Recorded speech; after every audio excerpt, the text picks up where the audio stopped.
Croissance verte, c'est maintenant sur Média et merci de nous rester fidèles. Au Sénégal, les localités de Diofor et de Loul-Sessène sont confrontées à un phénomène alarmant, la salinisation des terres. Face à cette menace environnementale, les habitants et en particulier les femmes se mobilisent avec le soutien des autorités pour mettre en place des solutions concrètes. Nos reporters se sont rendus sur place pour comprendre comment s'organise la riposte. Et un reportage saisissant à découvrir dans quelques instants. Et pour mieux comprendre les effets de la salinisation des terres et les moyens d'y répondre, nous recevons aujourd'hui le docteur Maleni Diatta, docteur en sciences forestières, option écologie et gestion conservatoire des sols, ingénieur des eaux et forêts à la retraite, membre fondateur et chercheur au bureau en gestion des ressources naturelles pour le développement durable. Docteur Diatta, vous avez une expérience de plus d'une vingtaine d'années sur la question de la salinisation des terres et de la régénération de ces sols salés dans le delta du Sine Saloum. Encore merci d'avoir accepté notre invitation. Merci beaucoup, c'est Alexis. En effet, j'ai travaillé durant mes dernières années sur cette question, cette problématique de salinisation des sols, comme vous le dites, qui est vraiment un problème très alarmant, un problème très complexe et un problème qui détruit vraiment la base vraiment alimentaire des populations. Nous allons voir les effets de cette salinisation des terres tout de suite dans ce reportage à Diofor et Loul-Sessène. Il est signé Eva Sagna et Bachir Yazboudian.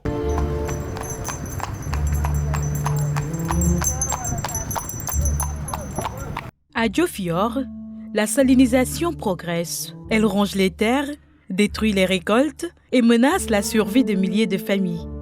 Face à ce danger silencieux et invisible, les femmes de la localité, avec l'appui du maire de leur commune, se sont armées de résilience. La localité est nichée dans la région de Fatick, près du delta du Saloum. La mer s'infiltre, transformant les sols fertiles en déserts blancs. Le sel, inexorable, tue les cultures, les arbres et avec eux, les espoirs de toute une communauté. Et cette vallée intermédiaire-là, cette vallée-là que vous voyez, qui va jusque là-bas, c'est tout juste une portion de l'ensemble des terres. Parce que moi, en tant que maire, en 2014, j'avais délibéré 1000 hectares pour l'OP, à partir de 2000, pour l'OP Sahdjam. Bon, je pense que ça ne fait pas 600 hectares, hein, cette zone-là. Donc, il reste encore beaucoup de choses à récupérer et surtout à aménager. Donc, mais en tout cas, je ne vais pas revenir sur les résultats. Pourtant, dans ce paysage ravagé, une lutte s'organise. Un combat mené par ceux qui, chaque jour, défient le sel pour nourrir leur famille et ceux qui se battent pour la préservation de la nature. Ce reboisement, il fait plus de 100 hectares. Hein. Peut-être au début c'était ça, mais on a eu des mortalités. Ce qu'on doit faire au niveau du Diof, c'est-à-dire faire le regarnissage. Voir là où il y avait des plantes qui n'ont plus de plantes, on va regarder. Et aussi, on a une espèce qui se développe d'une manière extraordinaire. C'est l'espèce là que vous voyez. Comme par exemple, on a là-bas l'eucalyptus. On a là-bas le niaouli, on appelle le moula leka dendron ou le moula leka quinquinervia.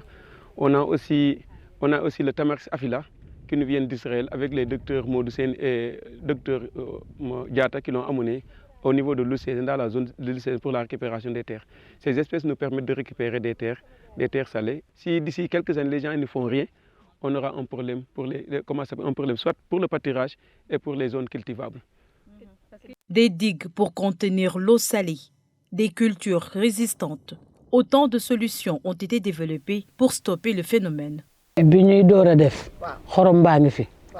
Les terres étaient très affectées par le sel et c'est grâce à une ONG que nous avons commencé à exploiter les terres. Le début était très incertain, mais au fur et à mesure, nous y sommes arrivés.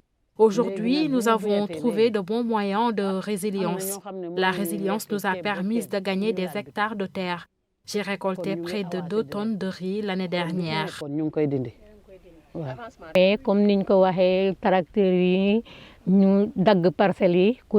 Avec des moyens de résilience, nous avons pu faire de bonnes récoltes au cours des années. Nous sommes parvenus à stopper le phénomène à travers cette digue anti-sel et à travers d'autres moyens ancestraux. Le sel a perdu sa quantité sur cette surface. Nous parvenons à nous nourrir de ce que nous produisons. Le grand défi, c'est l'acquisition de tracteurs. Nous manquons de moyens techniques. L'association Sardiam, avec ses digues en béton, ses canaux de drainage et ses semences hybrides, a permis de redonner vie à 700 hectares de terre. Le savoir-faire ancestral rencontre la science, des palétuviers, des fils à eau et des arbres adaptés à la lutte contre la salinisation sont plantés pour fixer le sol, tandis que des bactéries régénèrent la terre. Les femmes, formées à l'agroécologie, deviennent les gardiennes de cette révolution verte. Et voilà que lorsqu'on a réussi en 2011 de mettre en place les ouvrages, on a mis aussi le reboisement sur 2,5 km pour essayer de protéger vraiment la partie est du village. Donc voilà comment en 2011, ici, c'est comme ça que ça s'était comporté. Mais un an, la première année, on n'a rien, on a cultivé, on n'avait rien, hein, il faut le dire, la première année. Personne n'a rien récolté. Mais on a cru qu'avec les nouvelles techniques qu'on a apprises, et dans le temps, on pourra récupérer les terres. Donc, on a forcé l'amendement organique, vraiment avec la paille, les résidus, la fumure des vaches, etc. Donc, chacun a fait tout ce qu'il peut pour véritablement mettre du fumier, mais aussi mettre en place des diguettes de retenue. Et quand la saison sèche assèche tout, les femmes de Diofior creusent encore. Sous la croûte salée, elles trouvent de l'eau douce. Et dans la boue des marécages, elles font pousser des cultures, des oignons, des poivrons, des aubergines. Leur courage est en cycle, comme les saisons, infatigables, obstinées. J'ai fait 8 ans dans ce périmètre et c'est la pomme de terre que nous cultivions en premier. Puis les oignons, la salade, la tomate, le gombo, la carotte, les navets et nous finissons par le manioc. Nous avons d'énormes difficultés telles que la divagation des animaux. Les chèvres nous hantent le sommeil, ils traversent la clôture. Nous voudrions de l'assistance pour faire la clôture du jardin. Nous consommons ce que nous produisons d'abord avant de commercialiser le reste. Nous travaillons ici en saison sèche et pendant la saison des pluies, nous cultivons le riz, le mil et les haricots. Le phénomène de la salinisation n'est pas arrivé à ce niveau. Dans ce jardin, nous sommes plutôt confrontés à d'autres problèmes.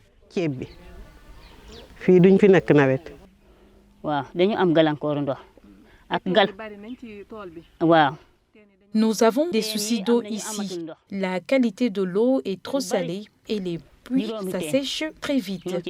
Nous sommes obligés de réduire l'exploitation du périmètre car l'eau n'est pas assez disponible. Près de 5 puits se sont asséchés et la présence du sel dans l'eau a détruit les cultures. Nous cherchons d'autres moyens de résilience.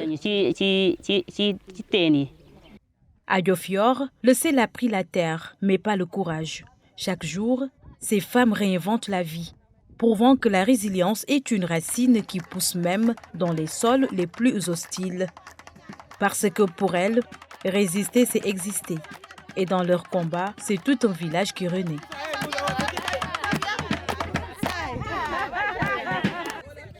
Un peu plus loin, à Loul-Sessène, plus précisément à Ndof, la réalité est tout autre. Ici, les exploitants de sel sont confrontés à une multitude de difficultés. Sans moyens de protection, le sel y est récolté à main nue.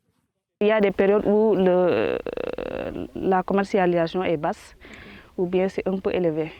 Si c'est basse, je pense que c'est à 200 à 500 francs le sac. 20 000 francs la tonne et 700 francs le sac.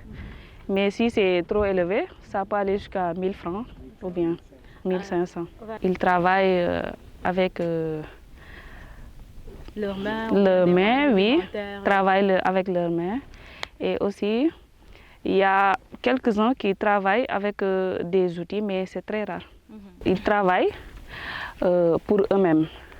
Et il n'y a pas beaucoup de programmes qui viennent pour aider, pour accompagner ou bien les aider. Ils travaillent pour eux et ils attendent des partenaires, mais dans 20... Ce sel est ainsi vendu dans de nombreux pays de la sous-région. Surtout la Côte d'Ivoire, il y a une grande quantité. La plus grande quantité qui sort du Sénégal, c'est la Côte d'Ivoire. Et le Burkina Faso. Mais le Burkina Faso, dans ces 2 années avec la guerre, ça ne sort pas comme d'habitude. Mais la Côte d'Ivoire, c'est bien. Mais seulement, comme l'a dit la femme de tout à l'heure, on a un problème d'évacuation, on a un problème de commercialisation. Parce que la Côte d'Ivoire seule ne suffit pas. Dès que le stock est beaucoup là-bas, tout s'arrête. La récolte du sel est faite avec des moyens rudimentaires, ce qui engendre des conséquences sur leur santé.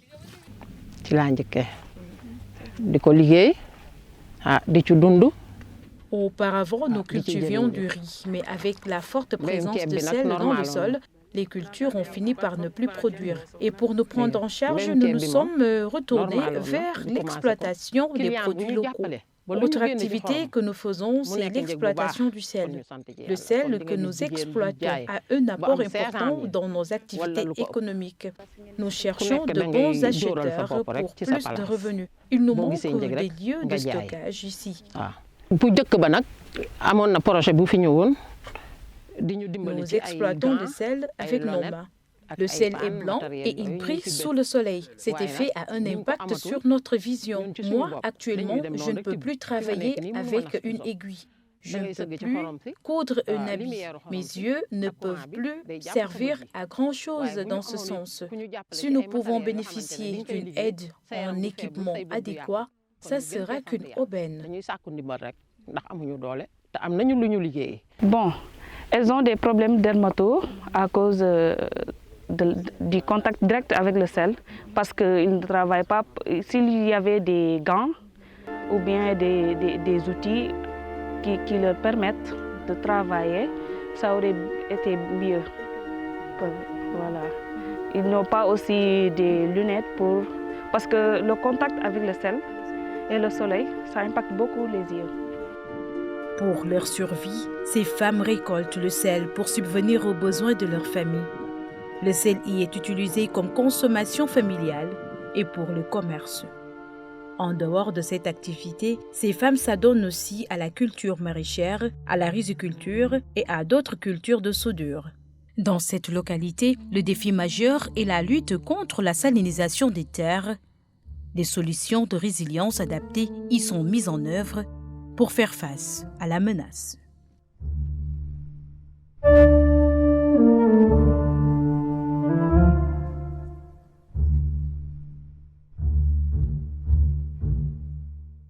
Et nous sommes de retour sur le plateau de Croissance Verte après cette immersion à Diofior et Loul-Sessène. Nous sommes avec le docteur Maleni Diatta, docteur en sciences forestières, option écologie et gestion conservatoire des sols, ingénieur des eaux et forêts à la retraite, membre fondateur et chercheur au bureau en gestion des ressources naturelles pour le développement durable. Docteur Diatta, tout d'abord, quel regard portez-vous sur la mobilisation des habitants de Diofior et Ndouf et également Loul-Sessène pour freiner la salinisation des terres, notamment l'engagement des femmes dans cette lutte environnementale? D'abord, il faut saluer vraiment la mobilisation de ces populations, particulièrement les femmes. Parce que Loul-Sessène, Diofior, c'est des sites que j'ai connus, où j'ai fait des expérimentations avec des équipes de recherche et de développement dans des conditions extrêmement difficiles. Comme vous avez vu d'ailleurs dans le reportage, les femmes dans ces localités utilisaient ces zones comme des rizières. Parce que dans ces zones quand même, particulièrement, elles font du riz. C'est le seul endroit où les femmes ont droit à la terre, l'accès à la terre. Malheureusement, avec le phénomène de salinisation des terres, elles ont perdu ces terres.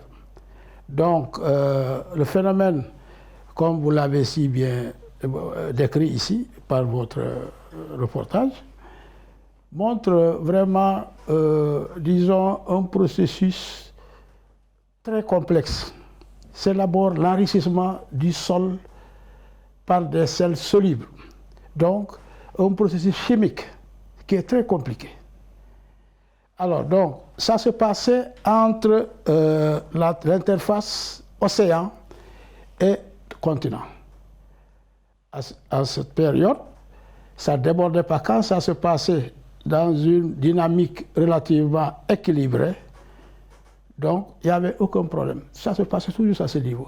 Et maintenant, cet équilibre a été déstabilisé. Elle a été déstabilisée avec la longue sécheresse, la pénétration climatique qui s'est passée au Sahel. Docteur Diatta, pourquoi la salinisation des terres est-elle souvent qualifiée de danger silencieux et invisible? Oui, parce que c'est un danger, j'ai parlé tout à l'heure de dégradation chimique.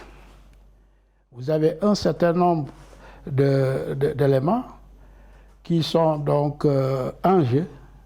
C'est le sodium, n'est-ce pas? C'est le chlore, c'est le magnésium, c'est le calcium. Mais existe-t-il des solutions de prévention pour éviter ce type de dégradation des sols? Ah oui, il existe des solutions de prévention. Je vais tout de suite vous expliquer pourquoi je le dis. Parce qu'au début, quand il y avait tous les fleuves et les affluents se reliaient à des bassins versants.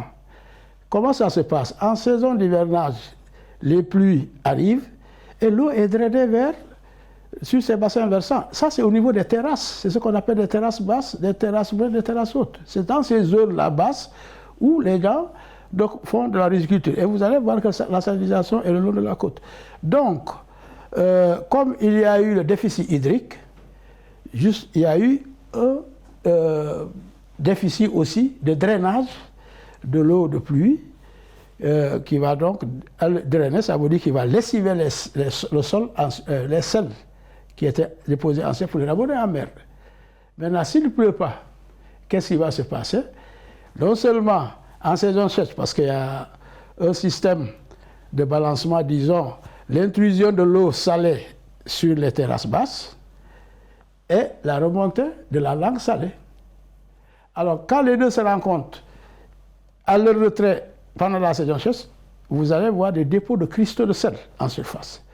Et ces cristaux de sel sont normalement, pendant l'hivernage, lessivés, donc renvoyés en mer.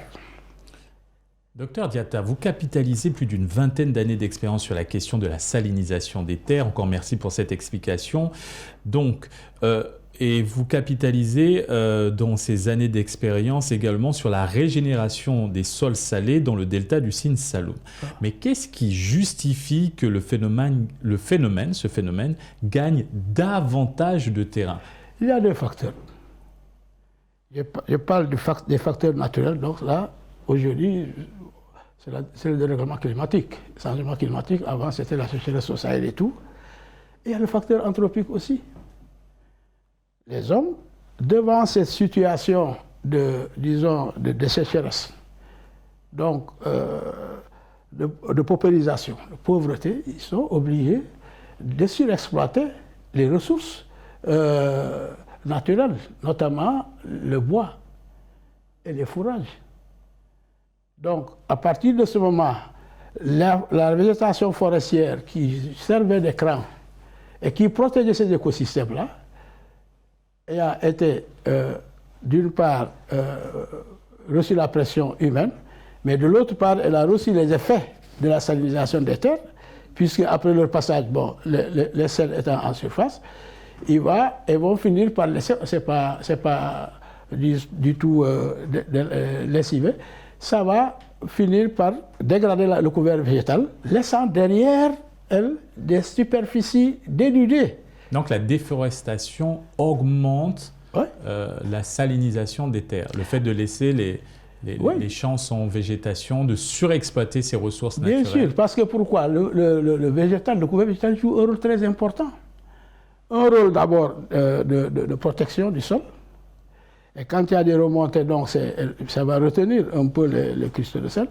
Mais aussi, ça joue un rôle de fixation de ce sol. Ça l'améliore, la structure du sol. C'est ça la maison, qui permet au sol d'échanger avec l'atmosphère. Mais quand vous avez le sel dans ces conditions, il n'y a plus de végétaux, qu'est-ce qui va se passer? Le sel gagne du terrain. Il gagne du terrain. Et gagner du terrain, c'est comment? Parce que la pression osmotique augmente, il y a effondrement de la structure, tout se pulvérise. Donc les fonctions vitales du sol ne sont plus opérationnelles. Docteur Diatta, vous êtes aussi chercheur au Bureau de gestion des ressources naturelles pour le développement durable, dont vous êtes le cofondateur. Quelle recherche menez-vous dans ce bureau sur la question de la salinisation des terres? Voilà. Après avoir mené une recherche que je peux appeler la recherche d'accompagnement, basée sur les expérimentations, parce que je suis forestier. Donc, on a fait l'introduction de beaucoup d'espèces. Quand la situation arrivait, en 68-69, il fallait parler au plus pressé. Le Sénégal était confronté, et le Sahel d'une manière générale, à un déficit de bois de chauffe. Ces formations forestières ont été détruites par la salinisation des terres. Il fallait remettre tout de suite quelque chose pour pouvoir donc que les populations puissent trouver ce combustible à leur portée. Parce qu'elles allaient jusqu'à utiliser des combustibles qui pouvaient servir à autre chose. Par exemple, la bouse de vache était utilisée pour faire la cuisine dans ces zones-là. Vous voyez comment ça se passe.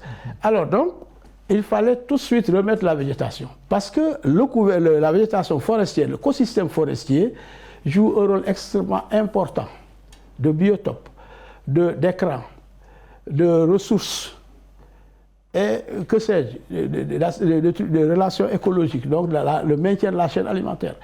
Il fallait remettre tout de suite cette végétation. Mais comment il faut la remettre? Il faut aller chercher pour voir quelles sont les espèces aujourd'hui qui peuvent s'adapter à cette nouvelle situation. Donc vous avez fait des expérimentations. On a fait des expérimentations, on a réussi à trouver des espèces que vous avez vues là-bas. Ça, c'est vrai, les années 75, 80 et autres. Est-ce que ces espèces végétales ont été particulièrement efficaces? Elles ont été efficaces, mais quand vous introduisez du nouveau dans un milieu, mais les populations, bon, il faut à la découverte. Ce n'est plus le connu. Il faut savoir trouver. Il fallait leur montrer l'importance de cette expérimentation. En tant que docteur en sciences forestières, options écologie et gestion conservatoire des sols, ingénieur des eaux et forêts à la retraite, quelles solutions efficaces pour faciliter cette régénération des sols salinisés? Vous avez parlé d'implanter de nouveaux végétaux, de créer une nouvelle végétation, mais y a-t-il d'autres solutions? Je vais vous dire l'histoire de cheminement. D'abord, les populations que vous avez vues là, quand le phénomène s'est déclaré, elles n'ont pas croisé les bras. Elles ont procédé à ce qu'on appelle l'amendement organo-minéral. J'ai utilisé la matière organique, la bouse de vache et tout ça pour contenir, ne serait-ce pour mettre la fertilité du sol. Ensuite, elles ont fait de petites diguettes pour conserver l'eau de pluie, l'eau douce. Mais c'est des solutions efficaces, mais à petite échelle. Elles n'ont pas réussi du tout. Ce ne sont pas des solutions durables. Elles sont durables. C'est l'agroécologie. Mais l'échelle à laquelle ces solutions sont appliquées ne peut pas, disons, endiguer le phénomène qui s'est amplifié. Imaginez-vous, aujourd'hui, on parle de 1 700 000 hectares de terres salées au Sénégal. Et dans la région où vous venez, c'est presque 40% des terres arables, donc les terres cultivables, qui sont donc confrontées à cette situation. C'est désastreux. Oui. Perdu pour l'agriculture. Et qu'est-ce qu'il faut faire maintenant? Ce n'est pas des solutions, disons, des pratiques traditionnelles qui peuvent endiguer ces solutions. Les pratiques sont vraiment des pratiques efficaces. Docteur Diatta, merci encore d'être venu sur notre plateau. Merci pour cet éclairage. Merci beaucoup donc, pour cette invitation. Cette invitation. Et vraiment, je dois vous remercier. Mais lancer quand même une recommandation ou bien plaidoyer. Il faut que le Sénégal, l'État du Sénégal, parce qu'on a rédigé un projet par l'entremise de l'Académie nationale, l'Académie nationale, oui, l'Académie des sciences, pour la lutte contre la salinisation, aussi bien préventive, comme vous l'avez dit, que curative au niveau national. Il avait été rédigé, déposé chez les décideurs, les gouvernants, et un projet qui est vraiment conséquent et qui incite à un financement national. Parce que c'est des choses que les partenaires en développement ne prennent pas en charge. Ça, c'est notre souveraineté. C'est des questions qui nous regardent directement. La sanité nous regarde. C'est vrai, c'est des problèmes environnementaux, mais quand même, la première chose, c'est nous qui devons prendre le pas, parce que c'est ça même la base de la sécurité alimentaire. Il faut que ce programme voit le jour qu'on le fait, parce qu'il couvre tout le Sénégal. Le sel, vous avez vu une partie, ça c'est le sel marin, mais vous allez au nord où il faut le riz de Richard Toll. Mais il y a la salinisation secondaire apportée par l'homme. Merci, monsieur Donc, Diatta, pour cet excellent plaidoyer. Merci beaucoup. Je vous remercie beaucoup pour ça. On espère vous revoir la prochaine fois sur ce plateau. Beaucoup, merci. Et c'est tout pour cette émission. Bonne suite des programmes sur la Panafricaine Média.